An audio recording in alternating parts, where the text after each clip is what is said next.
നമുക്ക് ഈസി ആയിട്ടുള്ളൊരു Christmas decker ചെയ്താലോ? അപ്പോൾ അതിനായിട്ട് ആദ്യം നമുക്കൊരു കാർഡ് ബോർഡിൽ ക്രിസ്മസ് ട്രീ വരച്ചിട്ടൊന്ന് കട്ട് ചെയ്ത് കൊടുക്കുക. എന്നിട്ടൊരു green colour woollen thread use ചെയ്തിട്ട് അത് ഫുള്ള് ചുറ്റി കൊടുക്കുക കേട്ടോ. അപ്പോൾ ആദ്യം തന്നെ നമ്മൾ കുറച്ച് ഗ്ലൂ അപ്ലൈ ചെയ്തിട്ട് വേണം ഈ ഒരു വുളൻ ത്രെഡ് നമ്മൾ വെച്ച് കൊടുക്കാൻ വേണ്ടിയിട്ട്. എന്നിട്ട് നമുക്ക് ഫുള്ള് അത് കവർ ചെയ്ത് കൊടുക്കുക.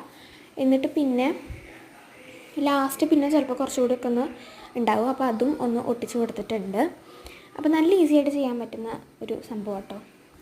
എന്നിട്ട് അതിൻ്റെ ഇവിടെ ഞാൻ സെല്ലോ ടേപ്പ് ഒട്ടിച്ച് കൊടുത്തിട്ടുണ്ട്. എക്സസ് ആയിട്ടുള്ള ത്രെഡ് കട്ട് ചെയ്യണ്ട, സെല്ലോ ടേപ്പ് ഒട്ടിച്ച് കൊടുക്കുക, അല്ലെങ്കിൽ ചിലപ്പോൾ അത് ഇങ്ങനെ അവിടെ നിന്ന് ഇങ്ങനെ ഊരിപ്പോരും. അപ്പോൾ അതുകൊണ്ടാണ്. എന്നിട്ട് അപ്പുറത്തും ഇപ്പുറത്തും ത്രെഡ് ഒന്ന് കെട്ടി കൊടുക്കുക. അതായത് ഫ്രണ്ടിലത്തെയും ബാക്കിലത്തെയും ത്രെഡ് കെട്ടി കൊടുക്കുക. സ്റ്റാർട്ടിങ്ങിൽ ഞാൻ കുറച്ച് നൂല് വിട്ടിട്ടാണ് ഇത് ഒട്ടിച്ച് കൊടുത്തത്. അതുപോലെ അവസാനം അങ്ങനെ കുറച്ച് നൂല് ഞാൻ വിട്ടിട്ടുണ്ട് കേട്ടോ. അപ്പോൾ ബാക്കിലത്തെ ഫ്രണ്ടിലത്തെ നൂലൊന്ന് കെട്ടിക്കൊടുക്കുക. അത് കഴിഞ്ഞിട്ട് നമുക്ക് ബ്രൗൺ കളറ് ത്രെഡാണ് ഞാൻ എടുക്കുന്നത്.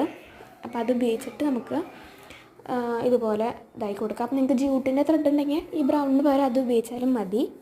എന്നിട്ട് നമുക്കത് ഫുള്ളായിട്ടൊന്ന് ആ ഒരു ഇതുണ്ടല്ലോ അതൊന്ന് ചുറ്റി കൊടുക്കാം. അപ്പോൾ ഇതും ഞാൻ ഗ്ലൂ ഒട്ടിച്ചിട്ടാട്ടോ അത് ഫുള്ളായിട്ട് ചുറ്റി കൊടുക്കുന്നത്. അപ്പോൾ ഞാൻ പിൻട്രസ്റ്റ് ഇൻസ്പോ ചെയ്തതാണ്, പിന്നെ എൻ്റെ വകയിൽ ഞാൻ കുറേ ഉണ്ടാക്കിയതാണ്.